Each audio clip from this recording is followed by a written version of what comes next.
Hello, everyone, and welcome to another episode of Toonkind at 12 frames per second. I am Authenticity. Today we'll be playing Captain Coriolis. Oh, the Vengeful Dead. It was funny when they picked the name out. I'm joined by two wonderful and delightful friends. Oh fuck, I guess I should go first because I'm on top. Hi, I'm JayJay, and I'm playing Drew today. The little stupid astronaut guy, robot. Sure.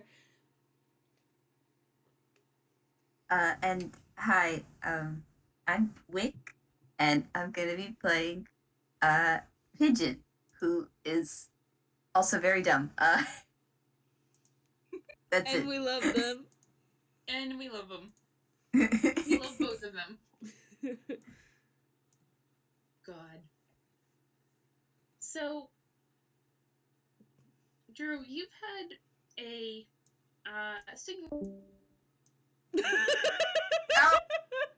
For the recording, author died mid-sentence. Did I just disconnect in the middle of setting up the FPS? Yes, you did. God, internet, that's so rude. Oh mid-sentence, mid-word even, you just died. Yeah. Up to an amazing start. Just completely off a cliff. Okay. Here we go. Drew, you have been given an Astrolabe by Coriolis. Yes. Which is it looks a little bit like a compass. It's got many little spinny bits. A lot of doodads and thingamawhatsits. You do not know how to use this. Nope. However, Coriolis has promised to teach you how. They have also asked if they can bring along a dear friend so that he may learn as well.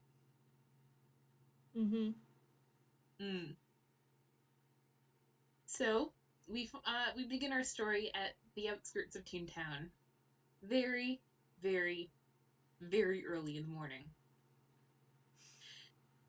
Here's a question for you guys: Are your characters morning people?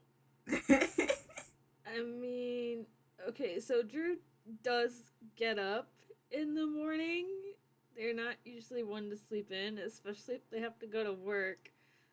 But I guess it also depends on why they're getting up. You said very, very early morning, and I got war flashbacks to the initiation, so. I guess today Drew's a morning person. They're valid. What about Pigeon? You know, that's a good question. That's a very good question. You want to roll for it? No, he is not a morning person. Oh golly. Me rolls a D2. You know what? This tracks. Yes. Meanwhile, the satyr is not a morning person. I think in that case, our opening shot, so to speak, is a half giant leaning underneath a tree, sort of peacefully watching the sun crest over the horizon, just very very slightly, sort of sunlight just starting to brush over the tips of the grass and the leaves in the trees, sort of that sort of honeyed light. And they're sort of looking around like, where are they? Like they check the message in their hands because they're like they sent letters with directions. Like they sent them. But also they haven't taught them how to use the navigation instrument yet, so maybe that the order of operations there was a little bit backwards. Oh dear. Oh no. Do you guys want to roll survival to see how long it takes you to find the spot? I was actually gonna ask, so yeah. Yeah. One sec. My cat wants to come in again. Okay.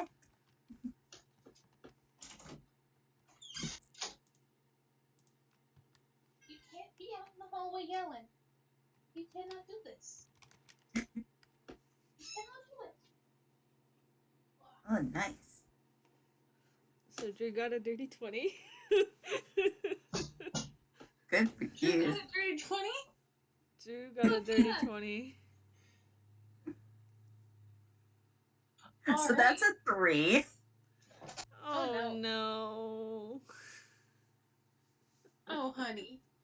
Oh, Pigeon. Oh, and the other one was a nat 20. Oh, no, Pigeon. Alright. So, yeah. Drew, you look up from, sort of tooling around, and, oh, it's Coriolis, right where, they're supposed to be. They are sort of looking around a little bit anxiously. I think Drew will give a wave as they walk up. Oh, Drew. Good to see you again. How are you? Um, I'm alright. It's early. Well, this time of day is really when their navigation is the most useful. That's why they call it the navigational twilight. But I hope that we can then take advantage of it. I'd like my friend to be here. I told you about him, Pigeon. Mm-hmm. Yeah. And they're sort of looking around like, I am very tempted to go look for him. Do you think he'd be I far? I have no idea. He is in so many ways ineffable. Um, I mean, he's not hard to spot. He's just sort of he's an eventful person. Yeah, Drew's I gonna think that's the word I blink like. like, okay. Well, you know how sort of there are people in life who, upon seeing a sign that says "wet paint, do not touch," will want to see if the sign is truthful.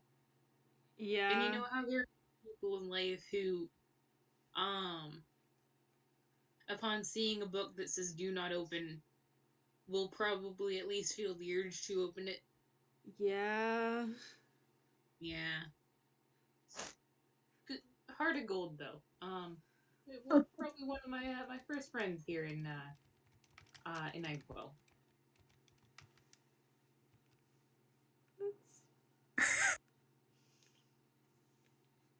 God.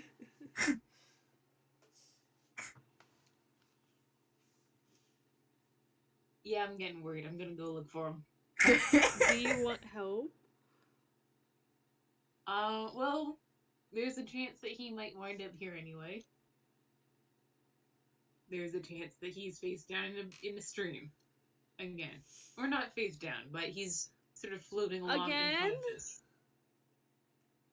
As I said, he's and they sort of like, because they genuinely they love pigeons to bits. Like they don't want to be insulting. He's sort of he keeps you on your toes. Let's say that. Anyways, Okay. I'm scared to So ask. You got a 2. I'm scared to ask. when you say that, Coriolis, I imagine that besides this tree, there are other trees in the area. Yes. yeah, they're sort of at the edge of the forest. Yeah. So there's like you hear kind of a small rustle from a tree not very far off, and then you hear a whoop, and something has fallen out of the tree. Oh, speak of the Oh devil. no. Pigeon, you alive? You know, that's a good question.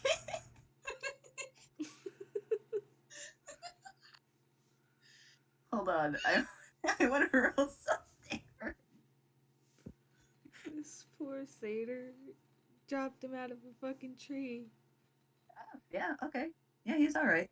Uh, you don't see him move for a moment, but then he kind of stares and then sits up. Fantastic work. What?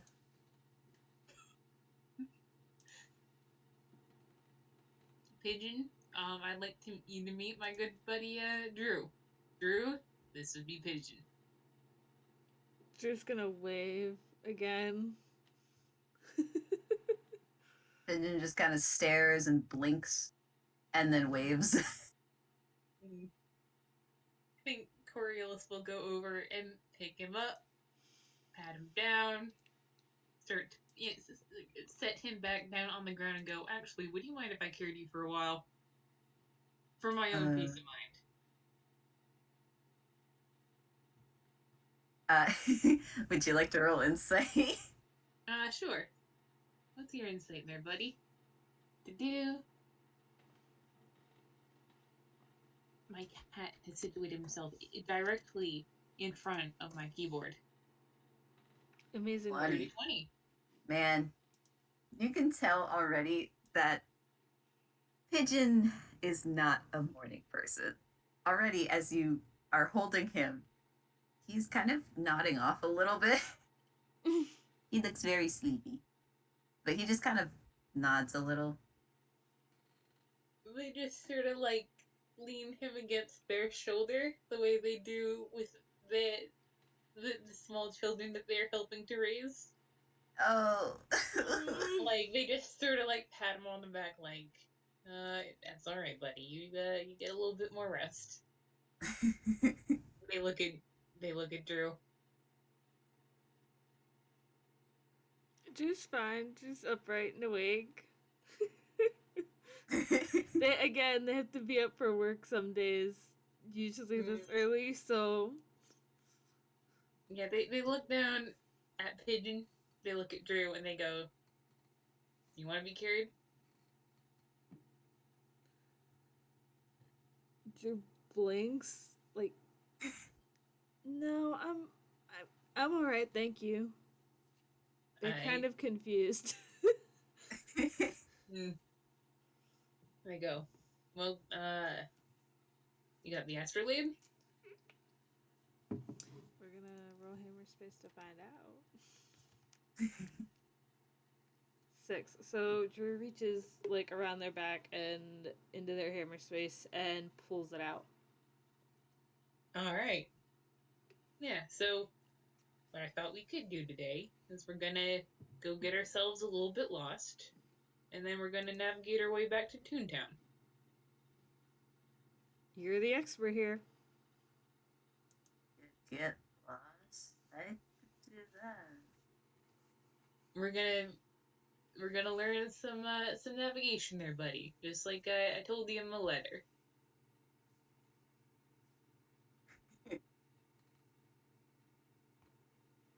You can feel him kind of like nodding. Yeah, they just sort of like, I think that they like rest a hand on like sort of the top of his head and just sort of like very gently like you do with like a sleepy cat, you just sort of like push their head onto their shoulder so that he can rest.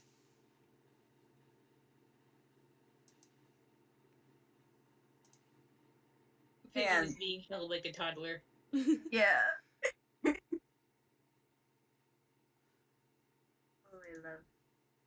Love. Everyone who has both the inclination and the awareness, in order to do so, roll an insight on Coriolis. Okie dokie. Okay.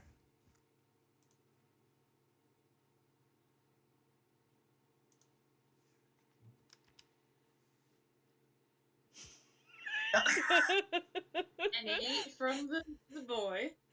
I got a 27.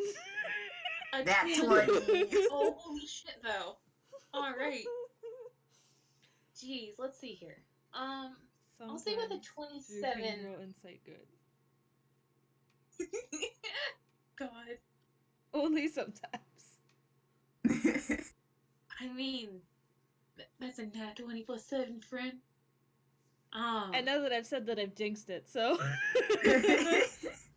Fair enough. With a 27, Drew sort of gets the impression that Coriolis has been looking forward to this like majorly. Like Oh.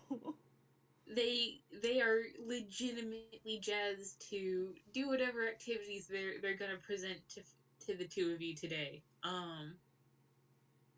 Like it's like sort of this like almost like someone sharing a favorite recipe or like passing down some tradition that has like almost a familial connotation to them. Like whatever they're going to share with you means a lot to them. It has some sort of like um some sort of uh like it this means something. It really does. And they're happy that the two of you are out here to share it with them. Your Honor, I love them so much. Mm. And with that in mind, I suppose Pigeon is exempt for this because he's having a little bit of a sleepy time. But Drew and Coriolis should probably roll a survival check to get like sort of the right amount of lost. The right amount of loss. Are you asking me to roll survival, or are you asking if you should roll survival? I am asking you to like both of us are going to roll. Oh, okay.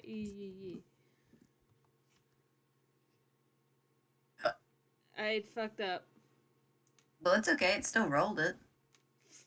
So that's a 19 plus whatever your modifier is. 5. Holy crap. All right, a 24. And then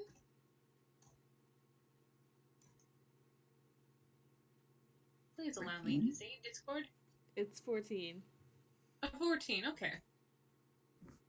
That's an 18. Okay. So,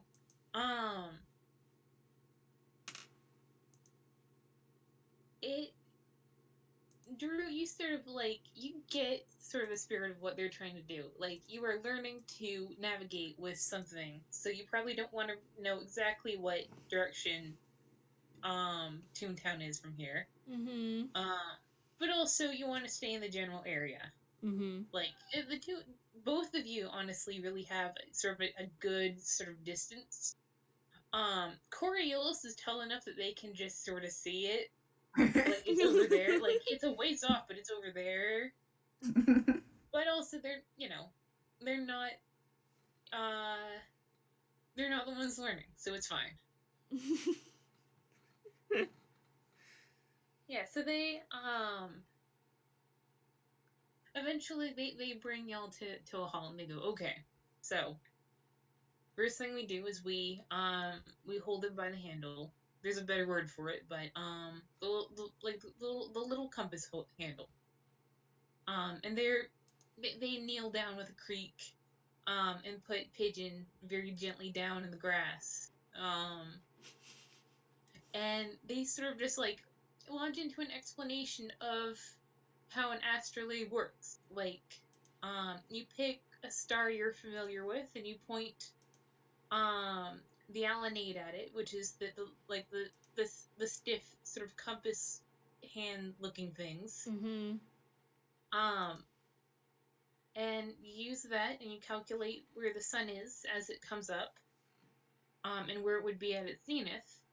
And because it's a universal astrolabe, it allows you to figure out the latitude as well as the longitude. And like they show you how to turn the plates that are inside of the modder plate, and they show you how to sort of hold it. And like, I could sit here and talk for 15 minutes about how an astrolabe works, but that's not wonderful D&D. Well, As much as I would enjoy it, but I mean, you can. We're not gonna stop you. Like, you absolutely could, and in fact, normally we would enable you. I, for one, would. However, well, gosh. And then they sort of they lean back on their knees, as they've sort of kneeled down to talk to the two of you, and they go, "Well, why don't you use this to navigate back to where we started?" okay. Can I roll something at advantage? I don't know if I want to do survival or intelligence. I'd say an intelligence to see how much of what you've just learned you're retaining. Okay.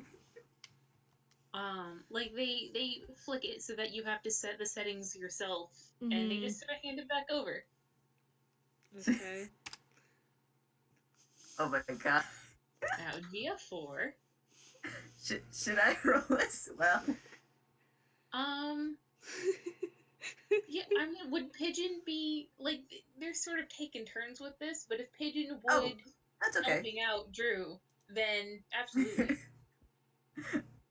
Like, No, I we could completely take turns. okay. In that Because case, I don't think they'll be very helpful. in that case, Drew, you're pretty sure you know which way to go. And Coriolis looks down at the astrolabe, and they look at you, and they say, "All right, lead the way." Um, and I think they just start walking. And while they're walking, they go, "Anyways, I'm happy to have the two of you out here. I think that you'd be interesting people for each other to know." Internally, out of character, as someone who loves Pigeon a lot, um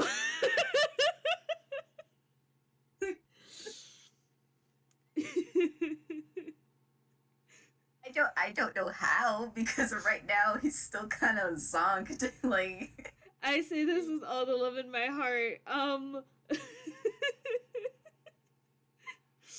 Drew doesn't know how to handle Olvido, let alone Pigeon.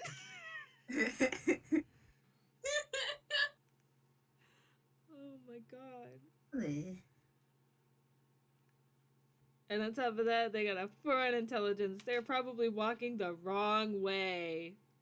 Oh, absolutely. Coriolis isn't going to say anything, though. This is how we learn. That is true. I have my head in my hands because they're good at math, but apparently not good at using an astrolabe. So their math is correct, probably, but they fucked up all the other steps. So yeah, I mean, like, I'm sort of like designing this as like we have moments of us trying to use the astrolabe interspersed with like moments for conversation, if we so choose to take them. hell yeah. So, yeah, I think this early in the morning, maybe, like, they walk in silence for a while, and then Coriolis will be like, "Well, why don't you walk me through what you did here?" I think Drew will explain it, not necessarily with confidence because they aren't sure that they did it right, because theoretically we should have been there by now. But they sure as shit are not where they started. So now Drew's confused as to what the hell they did wrong. Which with a 4, I'm guessing is a lot. Oh. Yeah, they actually they take out they unclasp the thing, or a little like, I forget what it's called, but like a, you know how a pocket watch is like a fob. Mm-hmm. There's a little door in the back of the astrolabe, that they sort of flick open, and inside is like, um, has constellations present when the sun rose, and they show you how to consult with that, um, and how to reconfigure the astrolabe based off of that. And they go, okay, so, you can see here you've got it set to the mouse, but actually this time of year, at this time of day, it's probably a little bit closer to the lamp. You see here? Yeah. Mm-hmm. So why don't you have it like this? You see? And why don't you try again? So Drew, I'll go ahead and should I roll with advantage if I'm Yeah, rolling because another? they're helping, and also you fucked up once. You're not going to make that particular mistake again. Holy shit! Like All right, 20? a nat 20. As you look at this astrolabe, something clicks, and you're like, I fucking have this. Something clicked in your Um, little robot brain. and Coriolis looks up from the astrolabe and sort of looks at your robot-y expression, and something in it seems to put them at ease. So, they grin kind of happily at you, and they just sort of gesture. I think they pick Pigeon up like a backpack, like, lay on, Mac Drew. And Drew will just start walking again. Yeah, Hopefully in the right direction this time with the 22. yeah. Um, I think that, like, while uh this time while they're talking, or while they're walking, Coriolis is just gonna chat amiably about, like, um their one of the little girls on their ship um tried to stab a land sort of a landlord the other day, and the other one's got like a music recital coming up. um they had a These are two barbecue recently. wildly different activities. Yes. Mm. Yeah, Coriolis is just like, well, our youngest Limna, she's going through a bit of a knaves phase. I'll say that much. You remember Limna, right, Pigeon? And Pigeon, without saying a word, just nods. Mm. Corey also nods, because Limna is pretty like, yeah, Limna is Limna. Um, and they go, what about you, Drew? What have you been up to? Damn, that requires thought. I gently hit you. Um,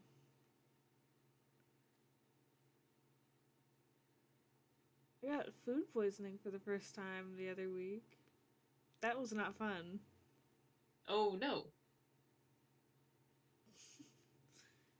Uh, ate some.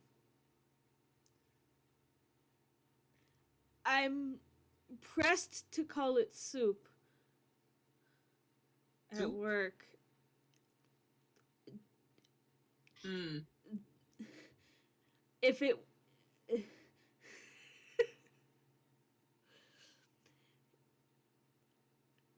I'm not certain that it was soup, but I'm not sure what else to call it.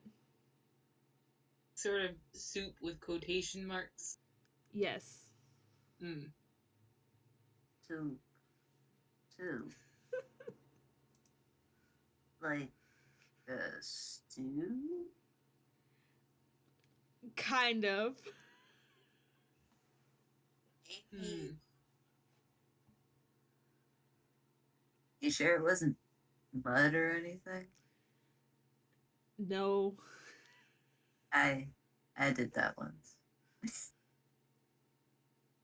I'm just Oh. gonna blink and look at Pigeon like, what do you mean you did that once?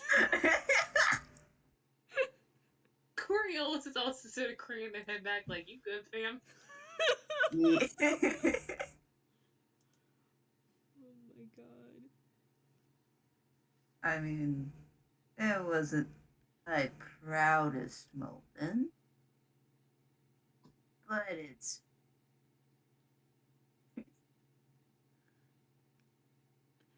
Just sitting here trying to figure out if Pigeon made like, you know, like when you're a kid and you like make like soup and potions and like bowls and shit outside and you make it with mud and stuff.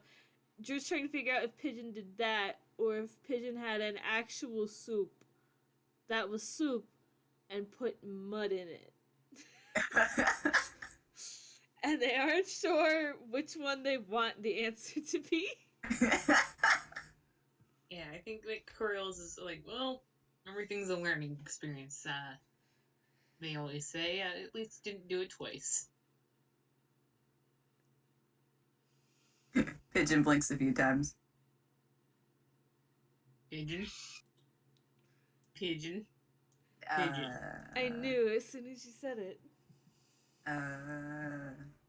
Did, did I? I don't know. Time's weird. Also, what time is it? Well, actually, can I see the Astrolabe for a sec? Drew handed over. Yeah, and they point it at um the horizon and they fiddle around with it and they point the Alanade at the sun. They go, it's about 5:30. And then they switch it back to the way you had it and hand it back. Mm-hmm. So, so that's like a compass and a clock? Yup. It is the multi tool of being out in the ocean and not knowing what the fuck is going on. That sounds nice. Yep. I'm told you can also do, trigonometry with it. It shouldn't be too hard to do, but I didn't get that far. Wait, twig in a tree, what? They can you can use it to do math pertaining to triangles Ah. and angles and things. Pigeon nods along. But you kind of have the feeling he doesn't quite get it. Mm. I mean, they open their mouth like they want to explain, but also like they said they don't know how to do trigonometry with an astrolabe because they didn't get that far. Yeah. They do look just like a little bit melancholy when they say that, but yeah. And I think it's about that time that they look up and they go, "Well, would you look at that?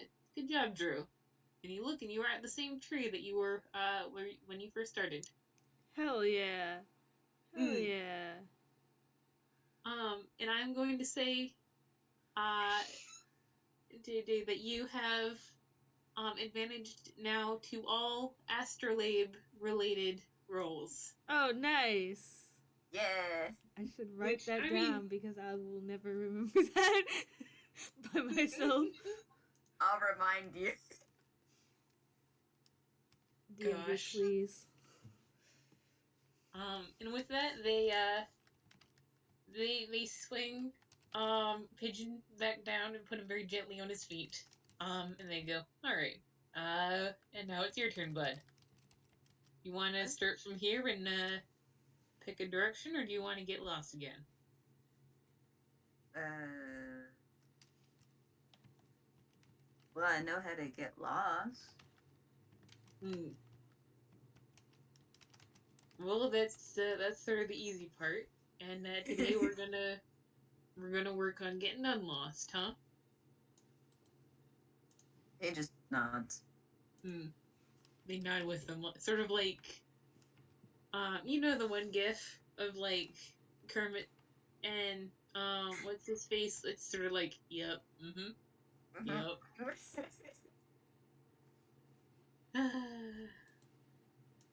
But yeah, I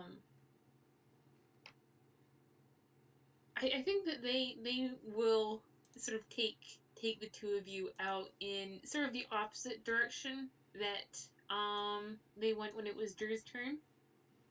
And they hand the astrolabe to Pigeon, and they show him the little thing in the back that you consult, and they show him how to move the little spinny things, and they show him how to point the alienated things.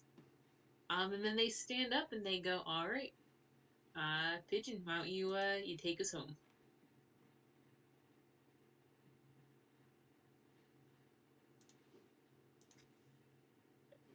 Oh It just kind boy. of stands there for a moment Oh and then goes, boy. you, do you mean Toontown? Hmm. Well, pick a place. Could be Toontown, could be that tree. Um, I don't imagine you know where the Vengeful Dead is from here, but if you want, we could go there.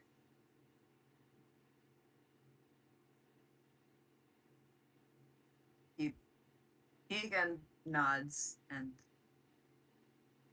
he's gonna try. He's sure gonna try. Hmm.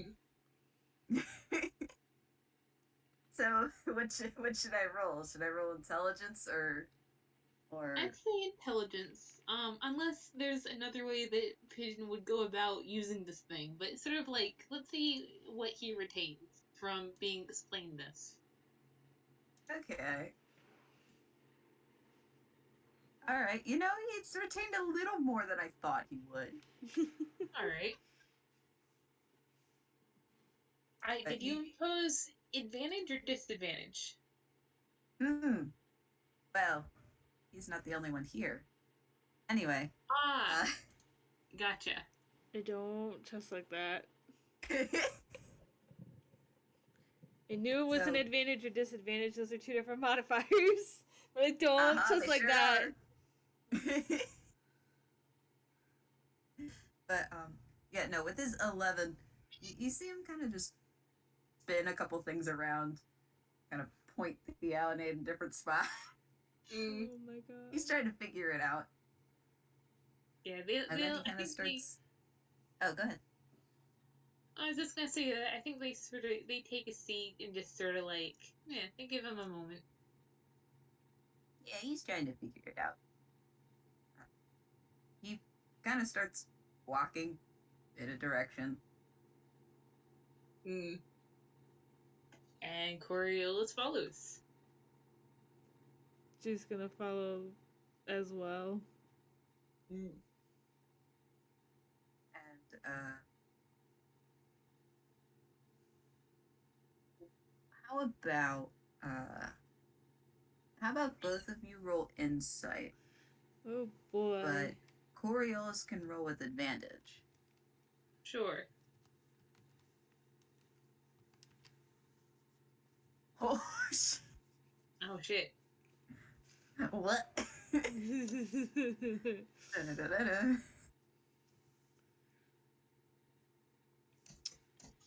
For the audience, it's a 23 and an 8. Oh, That's good. it. I'm glad I gave you advantage. A nat 1 and a 15. Oh, okay. All right. Now, of course, you know Pigeon a little more than Drew would, but that maybe things are a little skewed because Pigeon is rather sleepy, and you kind of expect it as part of his behavior to kind of stumble around, stop a little, then stumble some more, then Mm. stop. He seems a little. Maybe he just seems unsure of where to go. He'll occasionally check it, the astrolabe, once or twice. Mm. But Drew, Mm-hmm. you've met this man only once. Yeah. I met him today. However, maybe not having that prior knowledge helps in determining that it's less of he's tired and stopping to turn around erratically. I mean, maybe that is in his nature, but it almost seems as if he is being stopped by something who is redirecting him. And his path actually gets a little bit smoother as you guys are making your way somehow back to Toontown. You're not there yet, but you're getting there. Drew is gonna like watch this happen and just, are you okay? But as Pigeon turns his head, um, you see him looking at you, but he kind of stumbles forward a bit. You can liken it to when someone is like walking their dog and they stop to they stop to talk to somebody, but the dog kind of keeps going forward. Mm-hmm. It's like that. What is it? Did I do this wrong? Hey. No, you just seem to be like falling over a lot. I do that. It's not a big deal. My balance isn't great to begin with. It's fine. And he says that as he kind of veers to the right a little. Drew internally is like, press X to doubt, but Drew only just met him this morning, so what do they know? You want me to carry you in there, bud? You can just tell me where to go.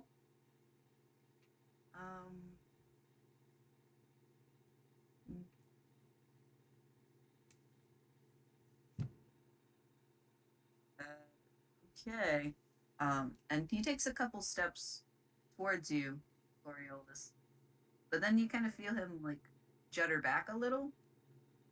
And then you kind of just hear him mutter something. Can they roll perception to see how well they hear the mutter? Sure. Alright. Can Drew also roll perception? Sure. Why is this guy's perception so good? It's good. 16, okay.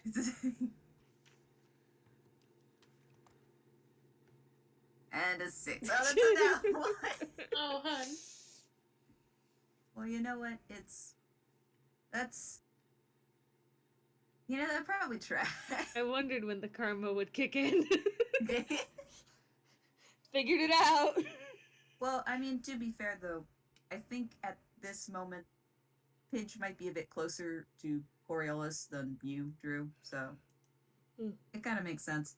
You kind of just hear him mumble a little, but you can't quite tell anything. Yep.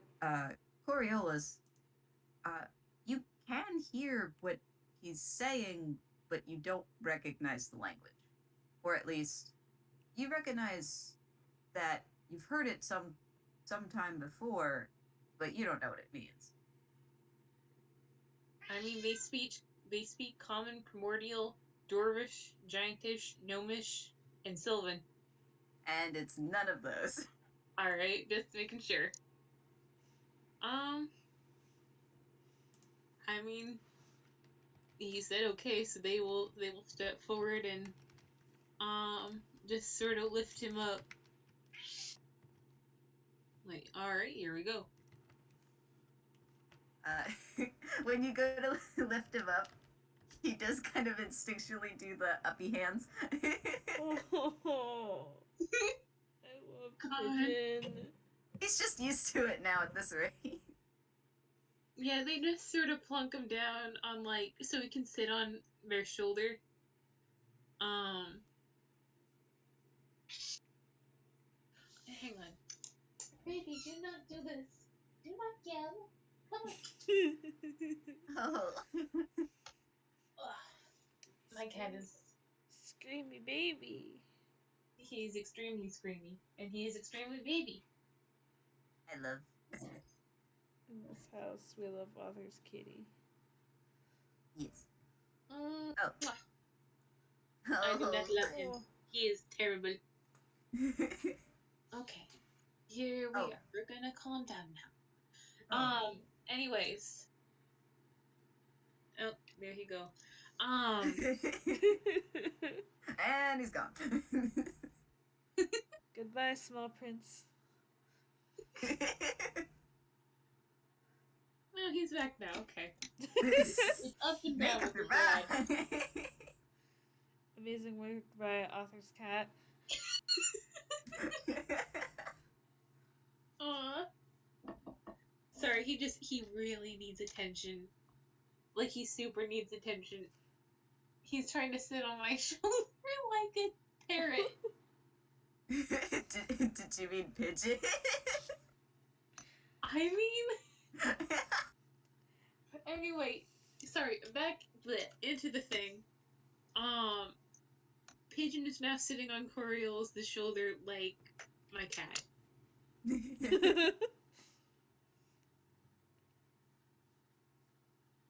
Okay, so we're going this way. And he kind of points slightly to the right. Alright. Coriolis starts walking slightly to the right.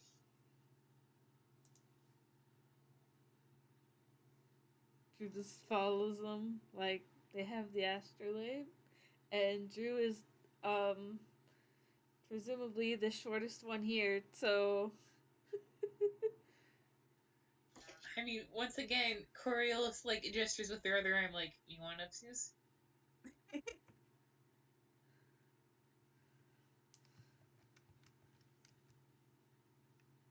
no, I'm good.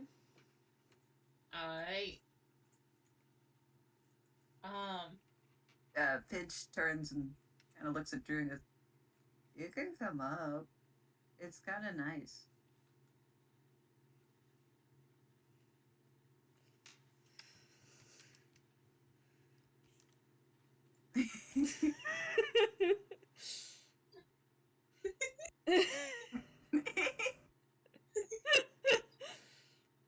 For the recording, I keep rolling D2s because on one hand, it seems like fun, so Drew does one up. However, typically when they get quote unquote carried by people, it's soul and not exactly like. Oh. aw. You're right, though. Not that writing soul is a bad thing, but also like. Yeah, soul is soul. Yes. There's no, like, adjectives for soul. They're just soul. Yes. There's no like asking or anything. It just happens and you have to go with it. So the fact that they're being asked is like, whoa, whack.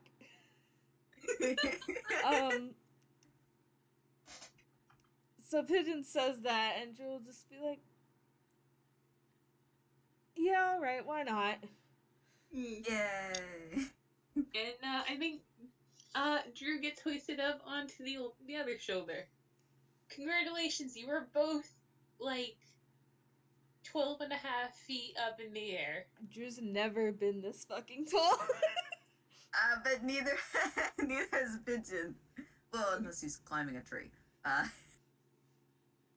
Well, we all know how well that turns out. Uh-huh. Pigeon, my beloved. God. I do have a question, Wick. When Pigeon fell out of the tree, was he sleeping up there?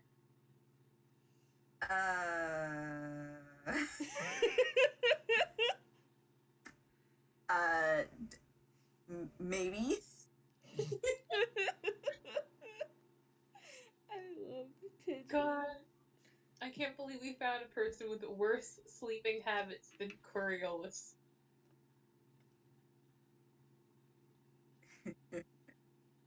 God. Yeah, they're like, they're just gonna walk according to Pigeon's direction for a while.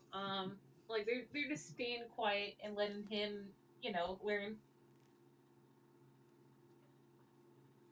And a few more sporadic turns later, Mm, somehow you guys get back to Toontown. yeah, yeah, and they go, "Well, would you look at that? Good job, you two. I'm real proud of you." Oh. Me just. Pigeon just gives a smile.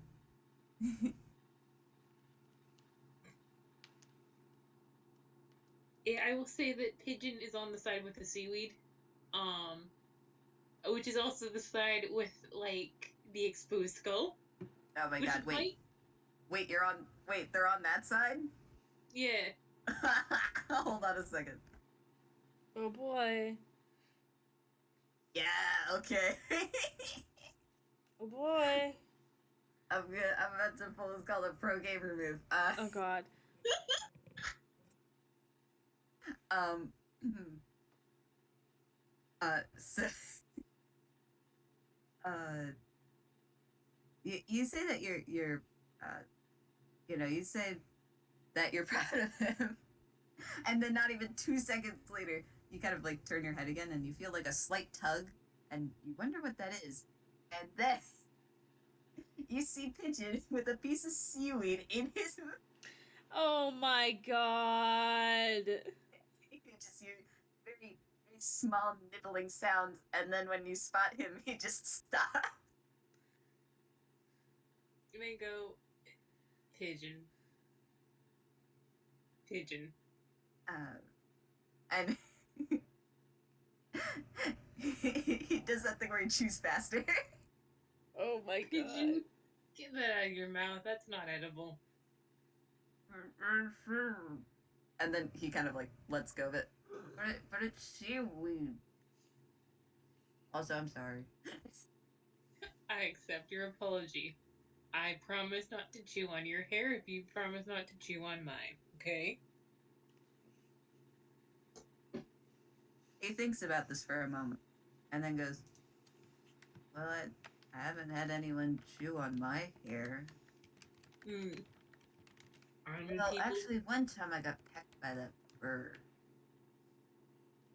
Does that count?" I'm going to say yes. Uh, I mean, you can chew on my hair if you want. It's just gonna be really hard because I, it's short. I would rather not.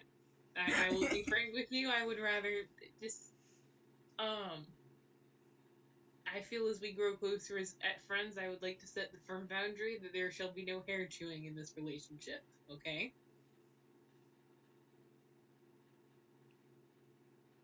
he he nods, but this time you do notice that he has an earnest look in his eye.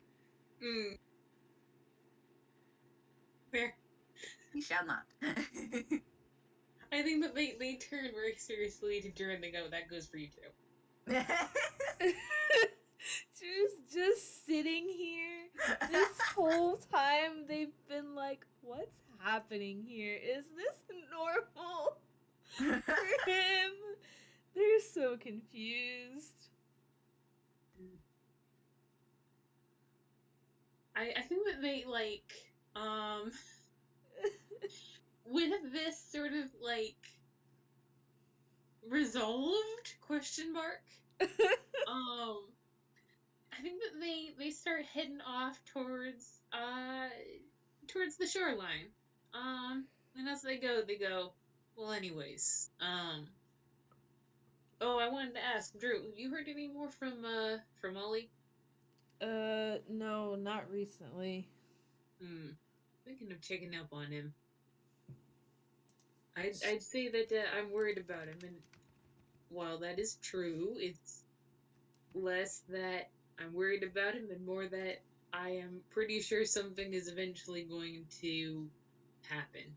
Just because that's sort of him. That sounds about right. Hmm. Pigeon, Ollie would be a mutual acquaintance of ours. Kind of reminds me of you. Pigeon actually looks a little surprised and kind of blinks. Really? For the recording, Wick said really, and Arthur died again. Oh, and they're back! Yay! This keeps happening. I'm so sorry. You're No, so it's okay. valid. Oh my god. But it was really funny. God. Alright, what was Coriolis saying? Oh, they go, yeah, he's a world famous traveler, they say. Sort of an elder gentleman. Very very sprightly. I think the two of you would get on.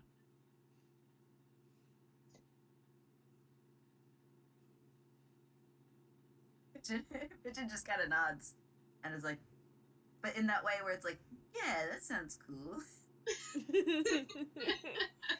I love Pigeon so much. Pigeon is so good. Oh. So is Drew, honestly. And then just pats Coriolis. Look, I love this 11-foot tall bean. Good. Gosh. Oh, also, hang on. You said that you pat them?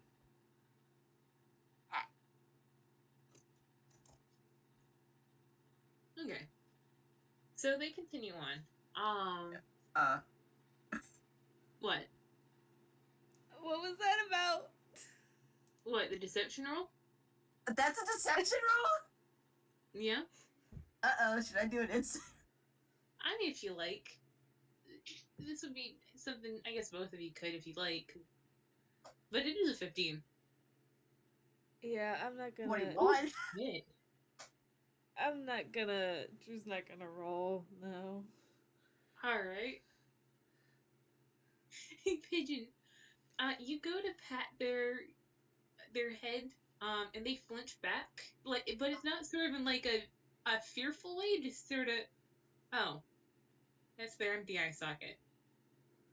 Oh, they can't see on this side, can they? Oh.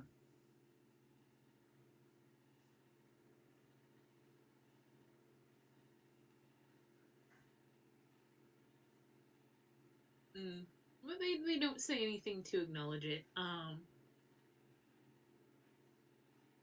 But yeah, they seem to be taking the both of you in the direction of the beach.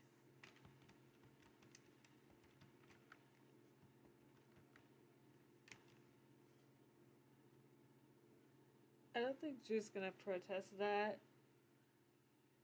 Hmm. I don't think Drew's ever been to the beach, now that I think about it. I mean, eventually Coriolis will speak up again and go, well, dragged you all the way out here. I think the least I can do is catch you guys breakfast.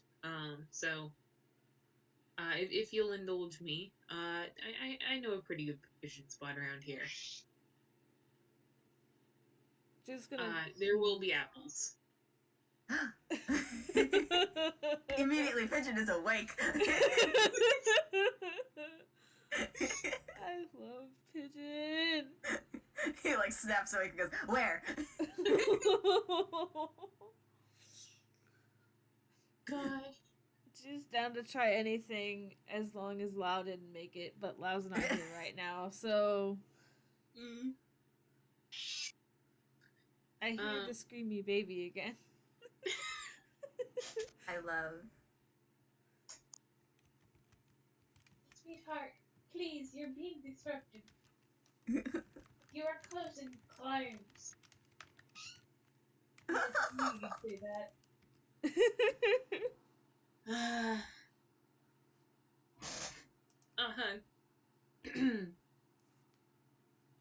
Actually, I mean, does Drew say that out loud about trying anything as long as Lau didn't make it? No. Not that it's a secret, but also I think they'll just yeah, I'll try anything once. All right, that's the spirit. Um, I will say some things should not be tried. You're telling me. Pigeon nods along. They just sort of like they brush the seaweed away from Pigeon, and they keep going. I Pigeon kind of just gives this look like it's kind of mock offend, like how dare. They can't see you. They don't know. Anyways, um, but yeah, they they lead you to like a little rickety dock off the ocean. And they pull a fishing pole or two from underneath it, like they've had it stashed there. Um, and they actually do pull off little bits of seaweed for like um bait. And there's a pole for whoever would like to help them catch fish. Drew will try, but they've never fished before, so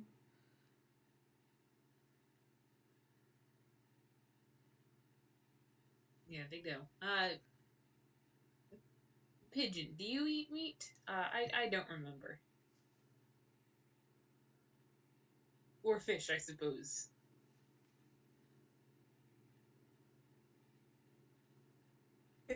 Pigeon thinks for a moment. Uh, I think I think I can eat fish. Hmm. Well, I just and they like why don't you just take a little bit and see how it smells? Maybe hold it and make sure that you don't get a rash from it, and then we'll see. Okay? Pigeon slowly nods. Mm.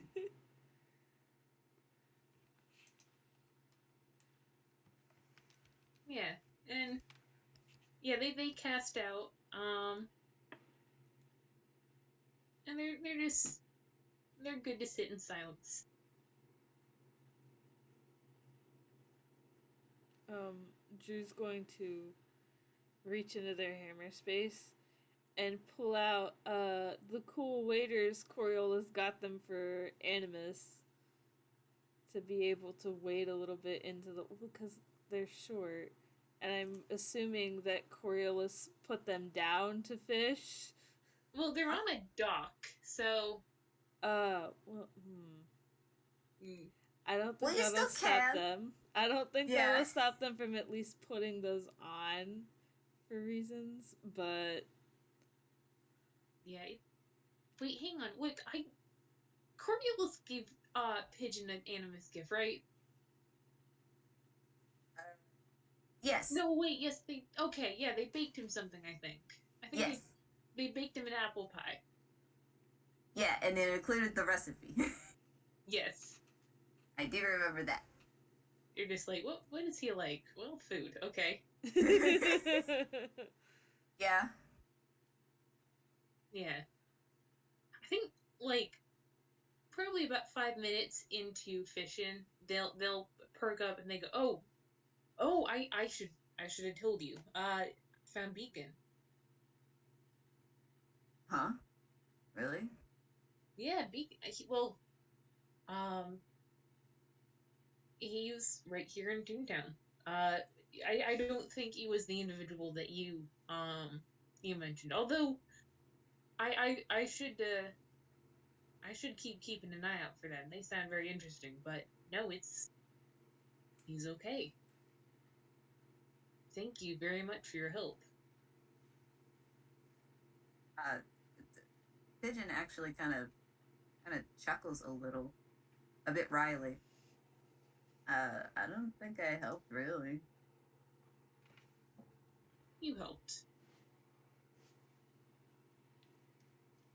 And they, like, I think that they sort of, like, very softly pat him on the top of the head, like they're not gonna explain what they meant, but you can tell what they mean what they say.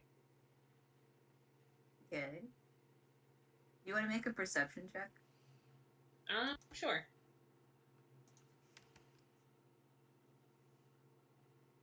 Ah, It's a 9.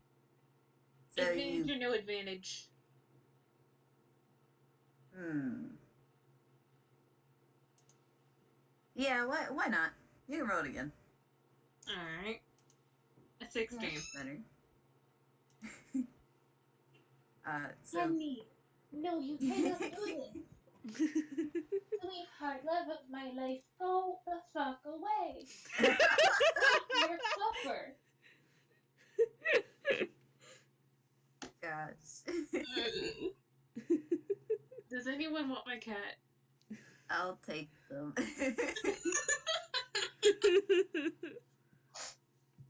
No, I do love him. He's just loud. He's very, very loud. But you pat a pigeon on the head, and but when you do so,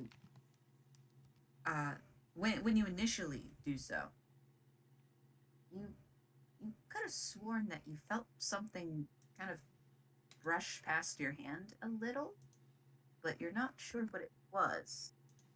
But you know that it wasn't his hair. I think they're just gonna pause, and they're scrutinizing the top of his head, like, Huh?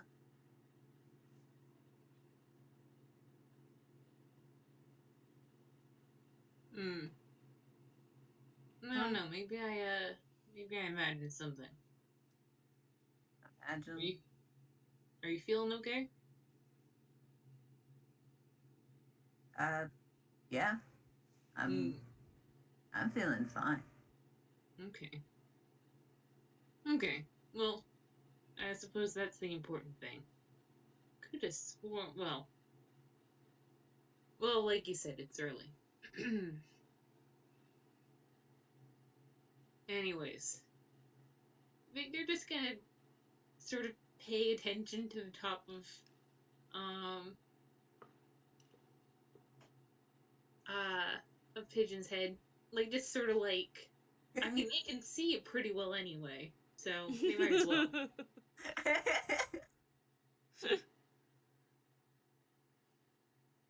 Well, you just see Pidge kind of kicking his legs a little as he's sitting on the dock, just chilling. Should I roll something for Drew's fishing? I will say a straight D20. Because that's how fishing is. It's just pure luck. Oh, good. Levels the playing field for me. Oh my God. Well, fuck. We're both not doing great. Oh my god. Well, for the recording, Drew got a 2, and Pigeon got a 7. Yeah. And Coriolis got an 8. Yeah, I think that what they do is they frown at the fishing boat and they go, I can never get used to these things. Hang on. And they're just gonna slip off the dock into the water. And this time I'm going to roll with advantage. Because this is how they learned how to do this shit. 19. Nice. Yeah, you see them sort of settle down there, like sort of cross-legged in the silt. Like their one remaining eye sort of glows luminescently, like sort of this murky sort of green color. And you see one of their arms jab out and retract. And they come back up holding the fish. And they sort of slap it on the dock and they go, okay, that's one. And they go back down. And you have a moment to talk without them.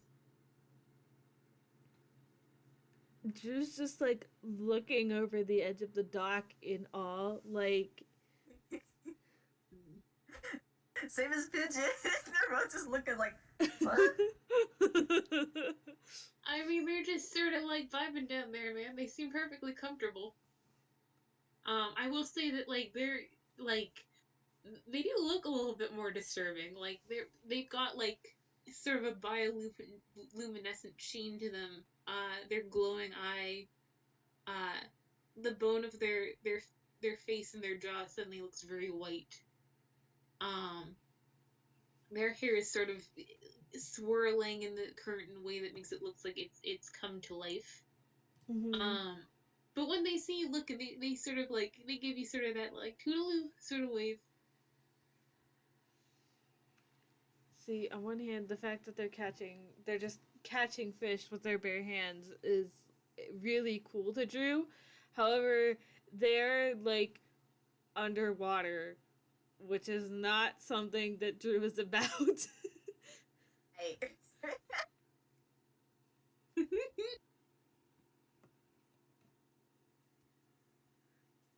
And now Pigeon has this kind of pensive look on his face.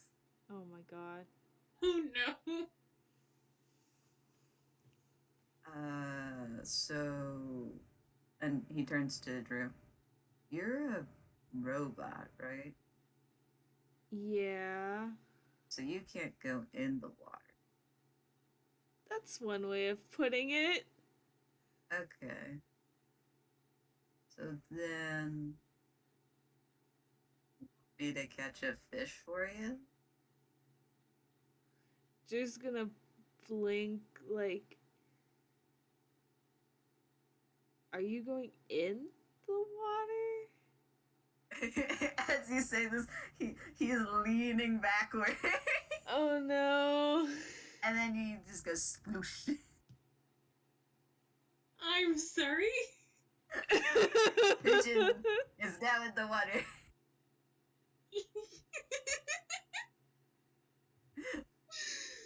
But I do have to check something. Ah, great. Oh god. Oh boy. Oh boy. I will say, this is salt water. Like it's full of salt. I have to ask Wick, is this D2 to figure out if Pigeon can swim? Yes. Yes, it is. He cannot. Oh no. Yeah. Pigeon, this plan is not well thought out. Also, isn't Pigeon a fae? As in allergic to salt? Oops. Well, I guess he forgot what the ocean's made out of. Does Coriolis notice this happening? I feel like Coriolis just sort of looks up like, oh, Pigeon's here. Hey, Pigeon. Wait. Yeah. Oh, jeez.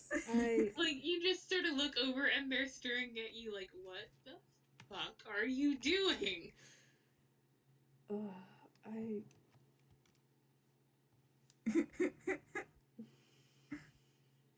You see him slowly drift down.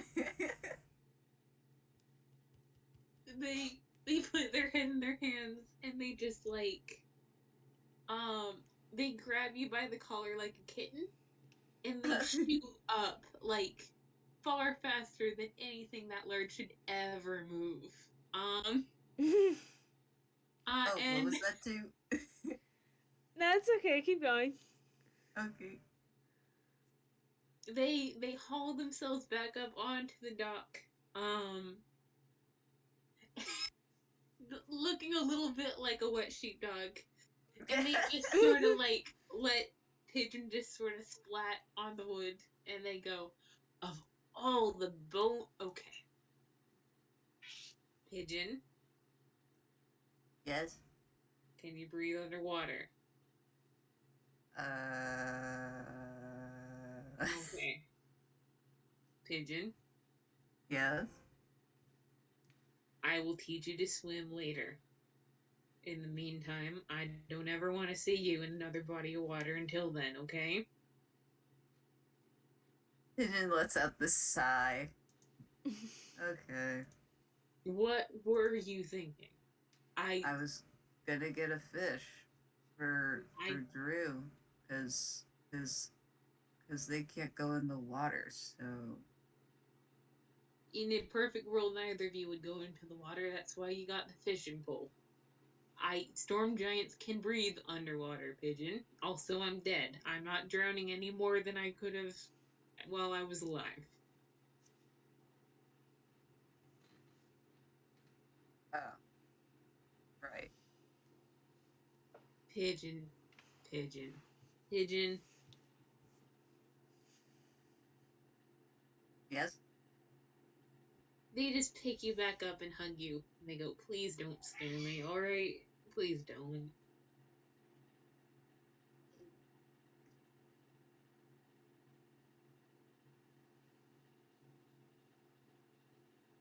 And Pidge seems a little confused, but gives you a hug back. Hmm. They go, well, honestly, I wasn't really thinking that we'd all get our own fish. That was very civic-minded of you for trying to do it for Drew. Drew, Yeah. you okay there, bud? Um,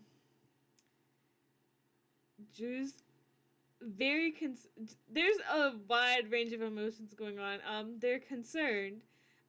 They're worried. They also feel like, you know how, like, for example, if you go over to a friend's house and their mom starts yelling at them, it's like that.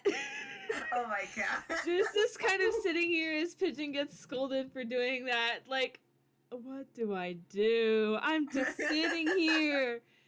Um, but you don't have to roll insight. You can tell that they are grateful that you wanted to get a fish for them because they can't go in the water.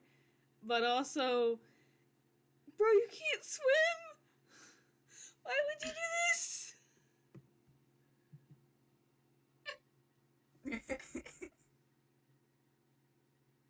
God. I mean, listen, you're asking the resident dumbass why they would do that. Oh. Man. Um, it Coriolis just look a little bit abashed. A little bit abashed. Pigeon isn't part of their crew. They have no jurisdiction here, and they like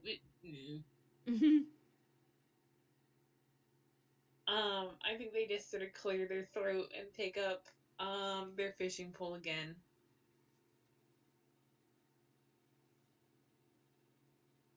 Yep.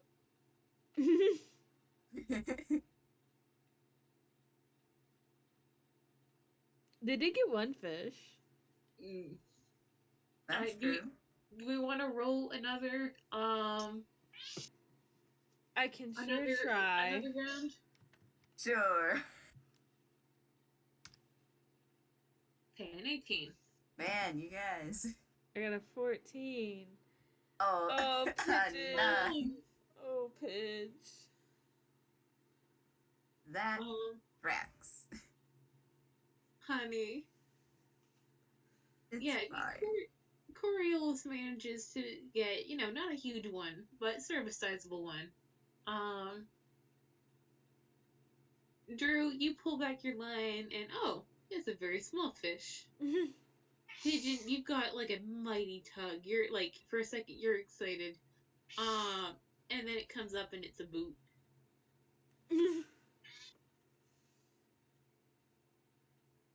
Ah, uh, uh,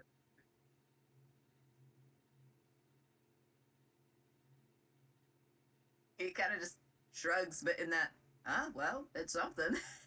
Mm. Yeah, Coriolis helps you, um, get the salt water out of it and put it to the side, like, yeah, it's yours now. Nice. Yeah, and then go.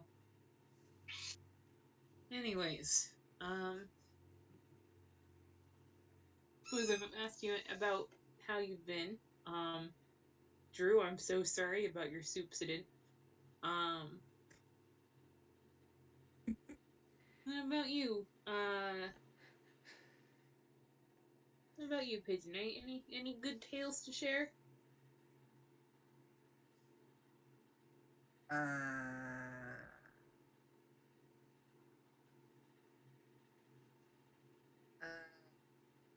you can see now he's really trying. He's really trying to think. Oh, jeez. Hun. I mean, I went to work. Mm, Um, I wandered around. nice. I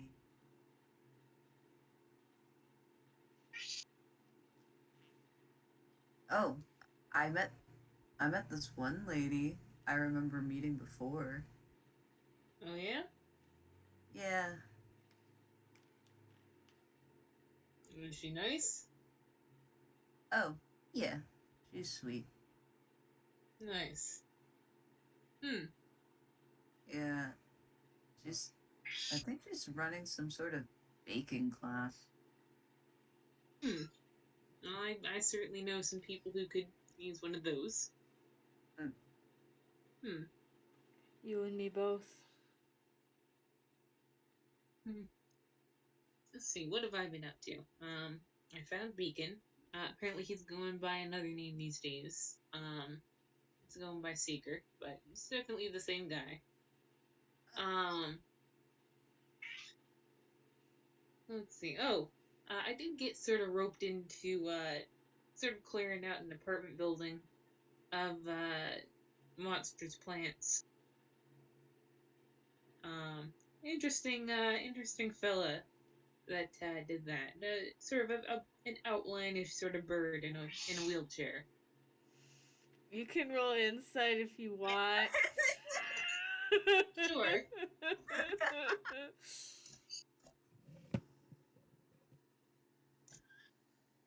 21.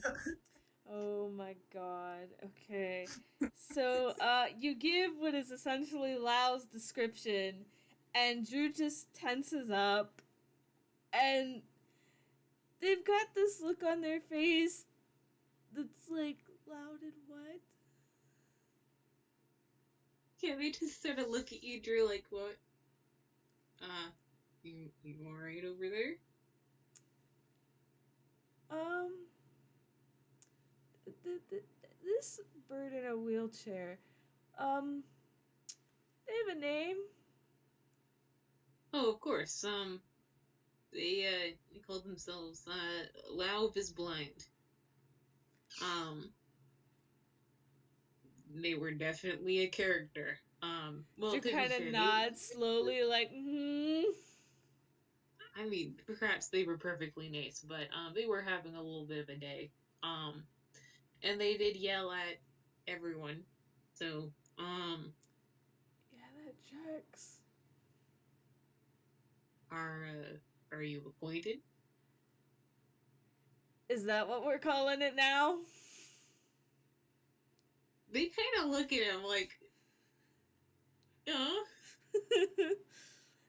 Let's just say that uh I am employed by this bird, and he is never what I would call nice. oh, well, I did wind up making him a swear jar, just sort of based on his sort of vernacular. He just sort of sent his horse thing to help us out, and just sort of yelled at us through sort of a receiver. Um, yeah, working for him kind of sucked, but I did meet some nice folks.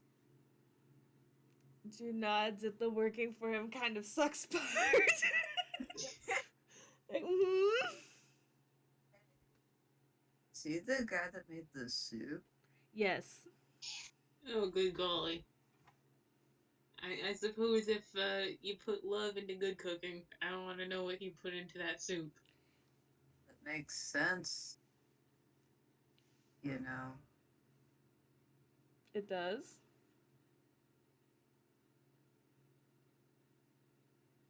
It doesn't sound nice. Mm.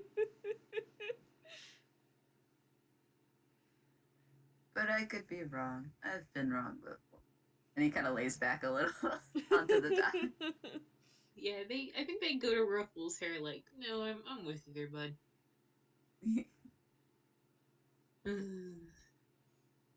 Yeah, honestly, like he did say that he had some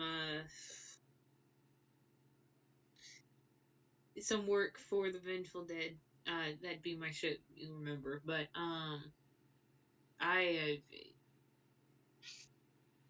very much am not going to take it from him if he's going to be like that the entire time. Like we're starting out, but also plenty of people need to ship things. Drew nods, like they get it. Being Lau's only farmhand, they get it. Mm. Did you did you say you ruffled his hair? Oh yeah. Oh wait. You want to roll perception again? Sure.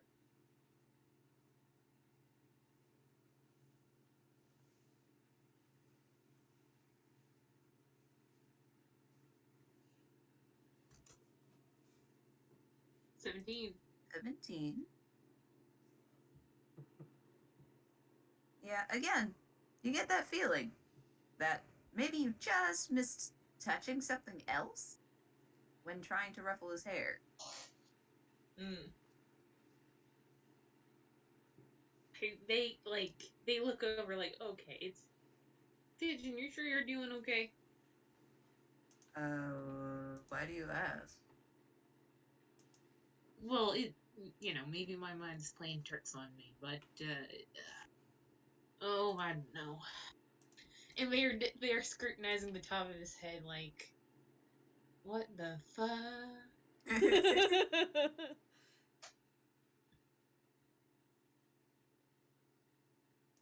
I think that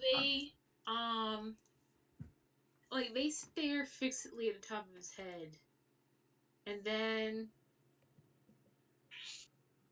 could they roll an acrobatics check to try to like grab it wherever they brushed?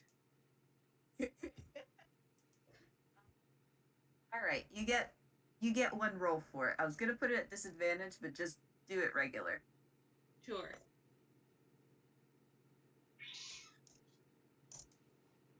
12. Oh. Hold on, I'm gonna also roll something. Mm.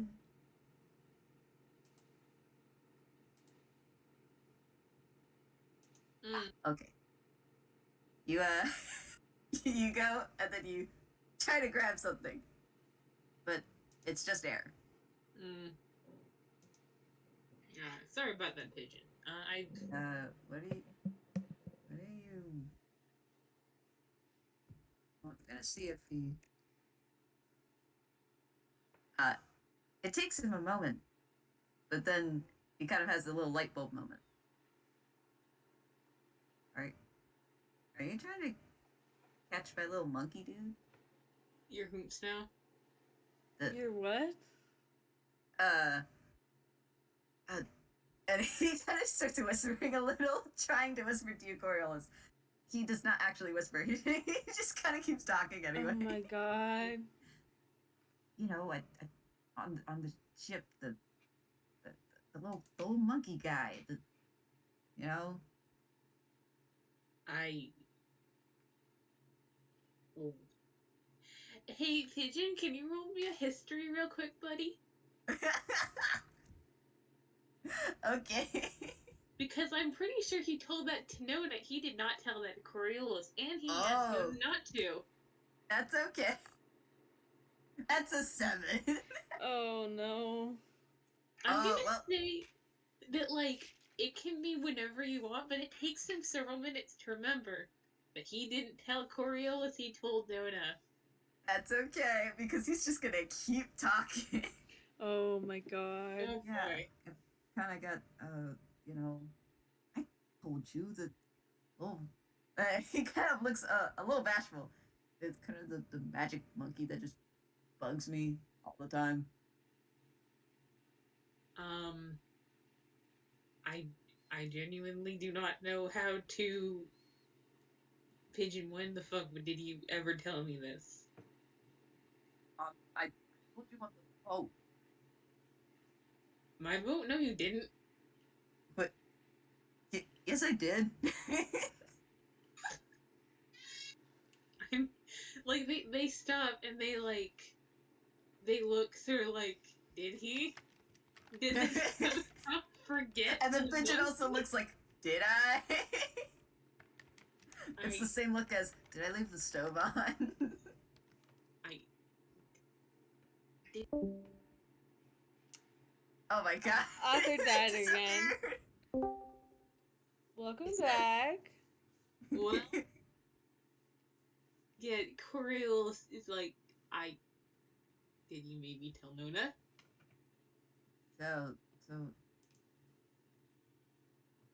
and he just has this look on his face like, uh, What's that about a monkey though? uh, uh, uh, it's nothing. You have an invisible monkey on your No. head. Uh, maybe? There's a Uh, monkey and it's invisible. no. Well, when you say it like that. But, Drew, Yes, do you want to roll a perception check? I can try.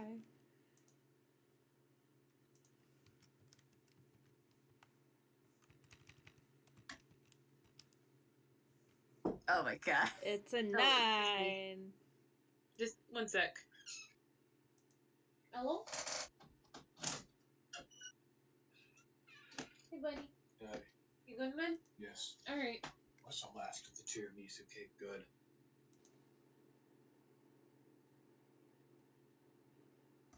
Oh, god damn it. Oh, that was really sweet, though. Yeah. Well, I Good. put my head in my hands. It's fine. Both you and Pigeon are having a moment here. He says, "Eat your grace." I thought I muted it.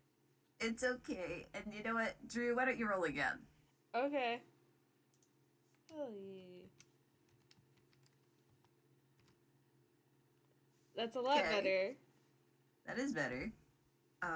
You see, you see, Pidge and Coriolis just talking back and forth. Like, I told you. Wait, did I? Well, I didn't mean anything.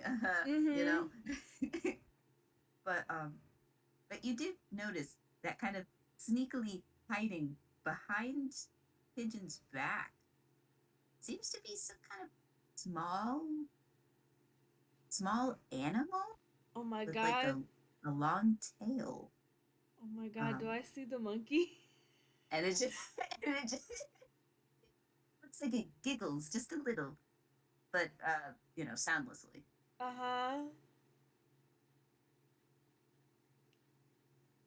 Just But gonna like blink a couple times and like rub at their face to like make sure they're not seeing shit. uh, when you do that, uh, you kind of rub your face and then you look again. It's still there, but then it kind of shimmers a little and disappears. Okay. I Drew is just sitting here. Drew is just sitting here. They're so confused. Meanwhile, Okay. Coriolis is just like, I on your head though. It. Uh. Yes. I mean, I don't disbelieve you, but also, why is there a monkey on your head? It just it likes my hair. So it sits on my head. A lot.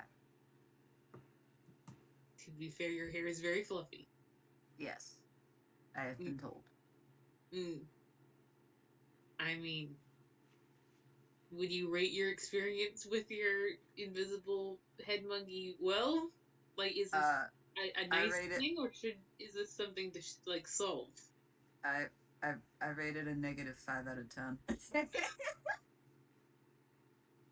How did I you mean, how did you get the monkey?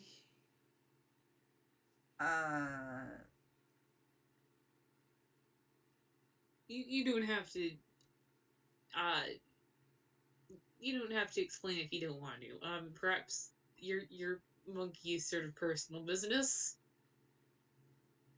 you could say it's my monkey business. Oh my Oh boy. god. Oh my god. Coriolis just sort of looks at Pigeon and just kind of draws him in for a hug. Mm. God. Oh, and is gonna hug back. Um, and when the two of you are hugging, you feel something on your arm. I think they It, look down at their arm. you don't see anything, but you feel something, and it crawls up to your shoulder. They hold very still. This is not unlike dealing with Lemna some days. uh, and it you feel it kind of disappear as if it's leapt off of your shoulder, and you now see some kind of vague shape on Pidge's head. Hmm. I think they just sort of like they extend an index finger to it in sort of like almost like you would to shake hands, but it's just their index finger. And when you do so, the vague shape uh, sharpens, and yes, you can see this little monkey. Oh my god. They're like, oh, that's a very small monkey. uh, I mean, I say monkey, but I'll explain later. The point is, they look curiously at your hand, uh, and then they give a big smile, and they give out their little hand and just kind of shake your fingers. A very businesslike, like they're 12 feet tall. Their hands are huge, and this is a small monkey, but they are very careful. They appreciate that. Yeah. uh, but uh, but they let go, and they give a small wave. They shimmer and disappear. Mm. I look down at Pigeon like, what a polite monkey. Oh my god, you can see them. I mean, for a sec. Oh, then that's Maybe they're we doing shook it. hands. Say again? He just shakes his head. Oh.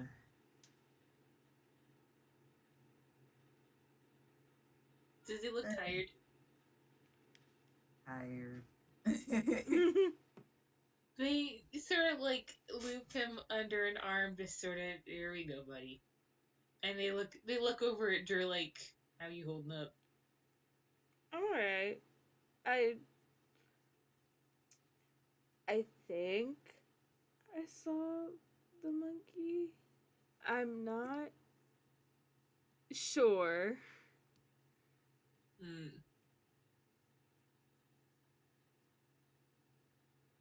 Well, I definitely saw it. I also shook its tiny monkey hand, which was very satisfying.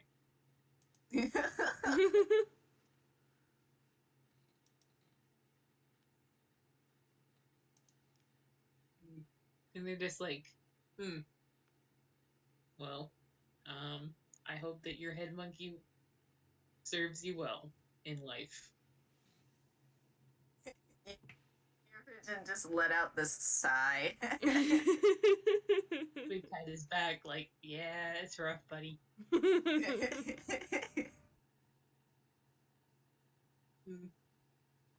I think they, like, apparently, like, they're just sort of holding, they're just sort of holding Pigeon like a teddy bear now. So they just sort of extend the other arm to Drew, like, you want in on this? Oh. Um.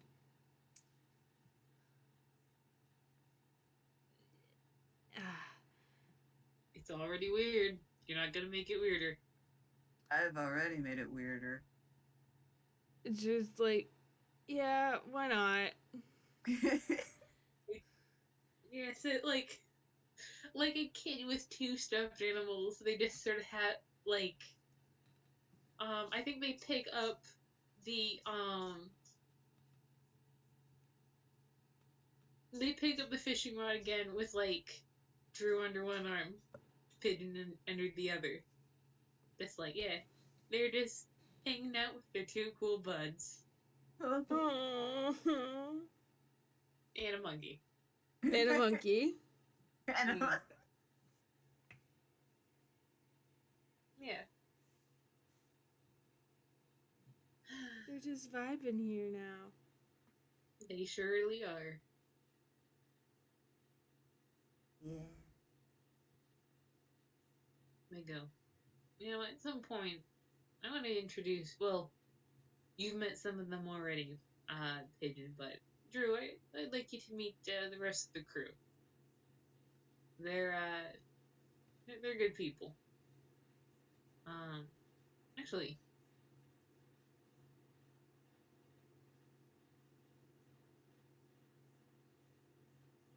okay.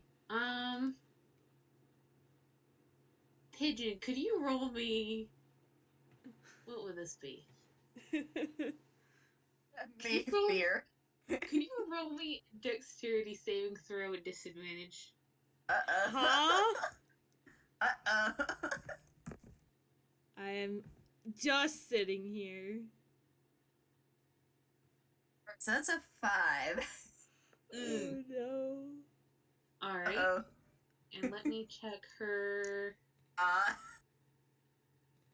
Yeah, I'm gonna say that you feel something sort of like blunt and like it doesn't break the skin, it just sort of pokes you, but something stabs you in the back of the shoulder blades. Like it feels like a pencil.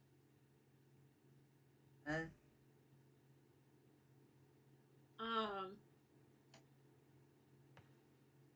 what, oh, let him know we talked about this.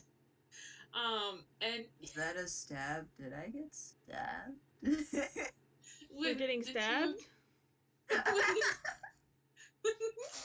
you like to turn around? You're asking me? As both of you, really. Yeah. Yes. You see, a very, very small dwarf toddler, who is clearly also dead, holding a chopstick, and she looks like she just, like, made her own week. Like, she's, like, very, very quiet, but also, she looks so fucking jazzed with herself. She got him! And she just sort of bares her teeth up at Coriolis, and they go, "Were you in my pockets?" Yep. Oh my god. Oh. Ow. Oh no. I've been stabbed. Whatever shall I do? And he kind of puts a hand to his head like, ah. She raises the chopstick over her head like she's going to take the finishing blow. Oh my god. And Coriolis just sort of scoops her up in one hand, like, no, no. I left at like 4. What are you doing? I was like, and she's like, you think I sleep? And they just sort of like, they stuff her into like an inside pocket so that she can sort of look out, kind of like a kangaroo kid. Mm-hmm. Oh. Um, like, but they very gently take the chopstick away. Um, would anyone like to roll perception? Yeah, sure. I'll try. Drew's been watching this go down, and as Drew, who has actually been stabbed, is just like, on one hand, amazing acting skills. On the other hand, this is so not what getting stabbed is like. Oh my god, I can see. Oh, and you can kind of see. Let's see. D20 plus. Drew, you're the only one who can see. Actually, let me also roll for Coriolis. But Drew, you see her. Jesus. Oh my god. You see the little dwarf toddler zombie sort of huff in the pocket, Mm-hmm. and then she reaches into her little dress and pulls out like a butter knife. Mm-hmm. And like they're expecting it. Coriolis goes no, and like takes it out of her hands, and she's like sulks. And then she reaches into her dress again and goes to pull something else out, and they're just like Lemna, Lemna. I will call Nona. And she sighs and she goes, "Hi, pigeon. Hi, robot." Hello. Their name's Drew. Drew. Oh, like drawing a knife. You drew a knife. No. Kinda. Coriolis just closes their lapel like, that would be Lemna. She's the toddler I talked about earlier. Drew nods. Like, they look down and they, like, sort of mouth sorry at both of you guys. Drew just like shrugs it off. Pinch just gives a thumbs up. Didn't get food poisoning, didn't get stabbed. Still a better day than they had the other week. Oh my god. God. And I think Coriolis stands and they go, I should get this one back to the ship. Well, if you like, both of you can come back and we can cook these up, or can part ways. It's up to you, up to both of you. I mean, you did go through all the work of catching it for us.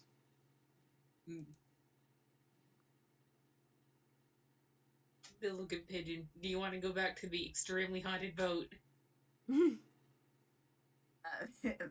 Pinch looks excited and then gets a serious face and turns to Drew and says, "Don't lick the walls, they won't let you."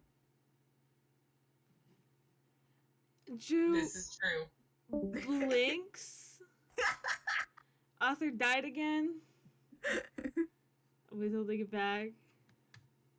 The Jeopardy theme plays in my head. Wow. There we go. Welcome back. Again. Drew blinks and is just like, you licked the walls? No, I almost, but I didn't. Drew is so fucking concerned for this satyr. Just, what do you mean almost? Coriolis goes, this is true. Wall licking is strictly prohibited, especially while they're bleeding. Yes. Drew Anyways. gives this look like this, like, I'm not gonna question it, I'm just gonna go. I will say for the record, though, they can't lick the walls if they wanted to, so you're good. I mean, they will be a better house guest than Pigeon in that case. But yeah, if you guys will indulge me, I think our closing shot is, like Coriolis leading the both of you to this sort of colorful, fierce, festooned boat, that Pigeon has seen before. Like it's in the midst of being repaired from some pretty gnarly sort of injuries, but yeah, you are treated to a lovely fish breakfast. Nice. Yeah. I do have a teeny little epilogue if you guys will indulge me, but Hell yeah. yeah.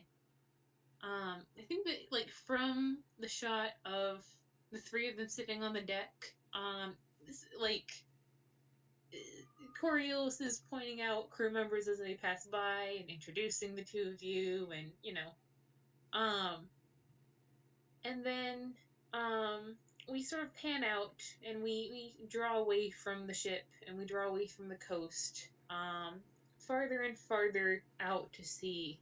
Then the camera sinks into the water with a splash, and the light goes from sort of this vibrant blue to darker and darker and darker until there is no light at all and we are at the bottom of the ocean. And the camera finally comes to rest on a pair of luminescent, glowing green eyes that are just sort of fastened in the direction of the vengeful dead.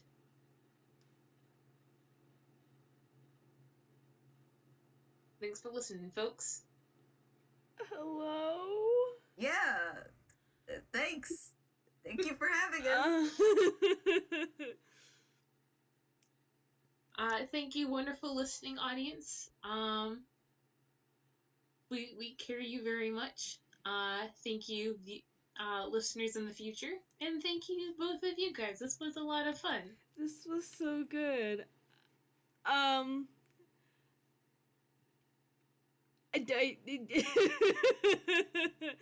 gonna go think about that for a while.